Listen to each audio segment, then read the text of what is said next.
Bonjour, mon nom est Chris de chez Worksimity. Dans cette vidéo-ci, on va parler de la chaîne d'unités.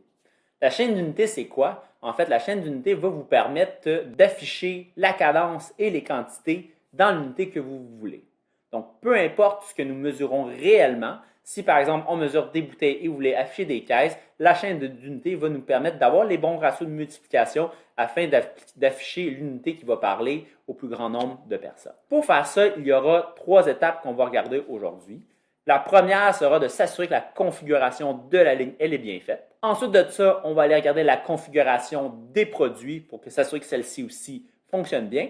Et finalement, on va aller dans le tableau de bord vous montrer comment on va chercher les métriques de cadence et de quantité dans ces différentes unités-là.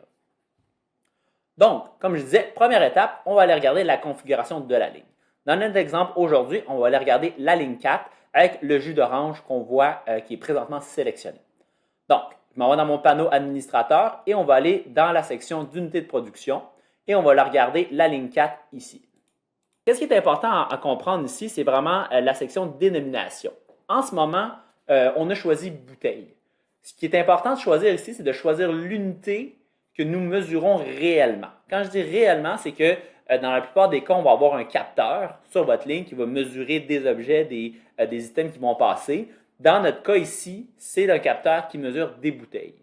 Même si on veut des caisses, je vous conseillerais encore une fois de choisir l'unité qui est réellement mesurée. Évidemment, la chaîne d'unités va permettre de venir afficher dans les unités qu'on voudra par la suite. Donc, dans notre cas, la ligne 4 a un capteur qui capte des bouteilles et donc je vais sélectionner des bouteilles comme l'unité de base de ma ligne.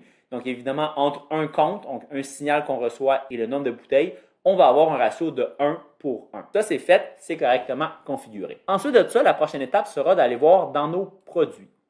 Donc là, on a plusieurs produits ici. Évidemment, je vais aller chercher le produit que j'ai mis pour ma ligne 4. Donc, j'ai sélectionné ma ligne 4 et on va aller configurer le produit jus d'orange 500 ml. Pour faire ça, je vais aller éditer mon produit et on va regarder chacun des onglets qu'on a ici. Bon, la première section de détail elle a déjà été faite, donc on n'a pas besoin de passer plus de temps. Ce qu'on va aller voir en premier, ça va être la section d'unité de production.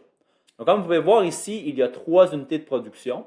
Pourquoi? Parce qu'un même produit, évidemment, peut être fait sur différentes lignes et selon la configuration de vos lignes et les machines qu'il y a, il va y avoir des paramètres qui vont changer d'une ligne à l'autre. Donc là, comme vous pouvez voir, le produit qu'on a en ce moment, jus d'orange, est associé à la ligne packaging, à la ligne de portion et ainsi que la ligne 4, qui est la ligne qu'on voudra porter attention ici. Donc, qu'est-ce qu'on voit ici? C'est que l'unité captée, un compte égale une bouteille. Donc, c'est vraiment le plus simple à y aller. Je vous conseillerais d'y aller ainsi là, dans votre configuration. Donc, on s'assure, là, on voit ici que la ligne 4, l'unité de base, ce sont des bouteilles. Et donc, un compte égale une bouteille. Sachez qu'après ça, l'autre paramètre qui est spécifique par produit, par ligne, c'est évidemment l'objectif de cadence, donc la cadence maximale de la ligne.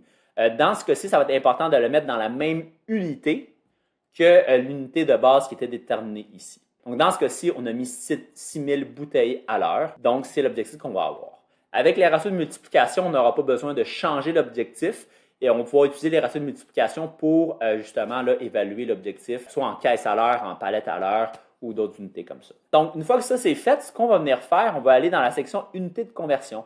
Donc, si je clique ici, ce qu'on va avoir, on va avoir 2 sections. Donc, l'unité de conversion en termes d'unité.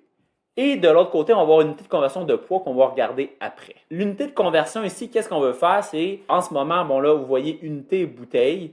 C'est parce que j'ai quelques autres lignes qui utilisent des unités. Donc, c'est important là d'avoir ça qui va être relié. Donc, si je retourne en haut, on voit ici que ma ligne de portion utilise des unités comme unité de base. Donc, c'est pour ça que c'est important de mettre en lien les unités ici avec les bouteilles afin qu'on puisse vraiment là, retrouver le tout ensemble d'une ligne à l'autre aussi. Mais ce que je veux faire ici, je veux vraiment vous montrer si pour ma ligne 4 qui est en bouteille, eh bien, je veux afficher des caisses. Donc, comment je fais?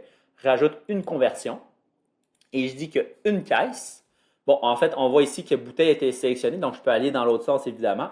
Je veux dire que 6 bouteilles dans mon exemple équivaut à une caisse. Donc, je viens sélectionner l'unité. Donc, vous devez choisir parmi les unités qui sont disponibles ici. Donc, je choisis caisse.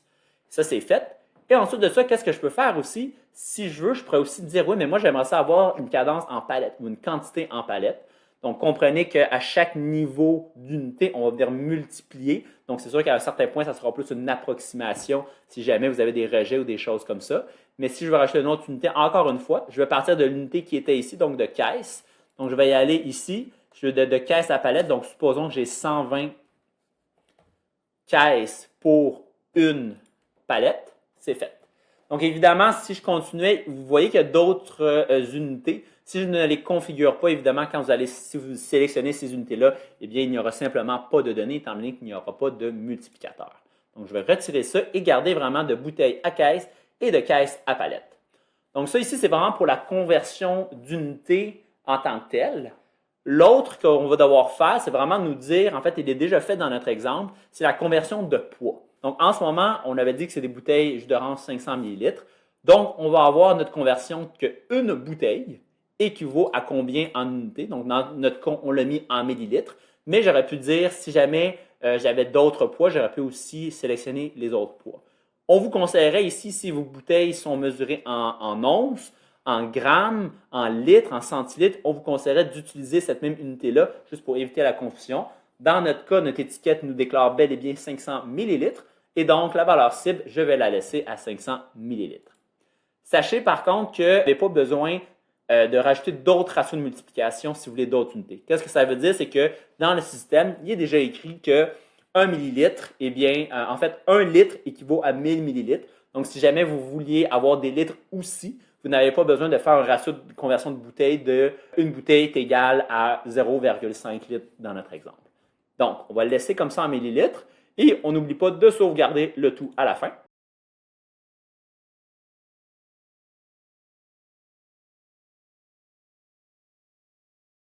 Et là, maintenant, on va se rendre à notre troisième étape. On va aller regarder notre tableau de bord et voir l'impact que ça aura eu sur notre ligne. Si on regarde notre ligne présentement, donc on va retrouver des chiffres qu'on avait vus tantôt. Donc, si je viens zoomer un peu sur nos lignes, si je regarde ma cadence, notre unité de base, on se souvient, ce sont des bouteilles. Et donc, j'ai 3600 bouteilles à l'heure. Donc, c'est vraiment le capteur qui m'envoie un signal pour une bouteille et ça me donne le 3600.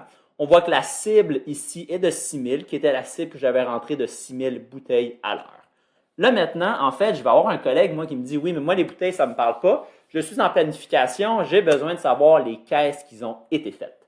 En fait, ça ne sera pas compliqué. On peut aller chercher une autre tuile. Donc, je vais changer le TRG et je vais venir y afficher une autre métrique.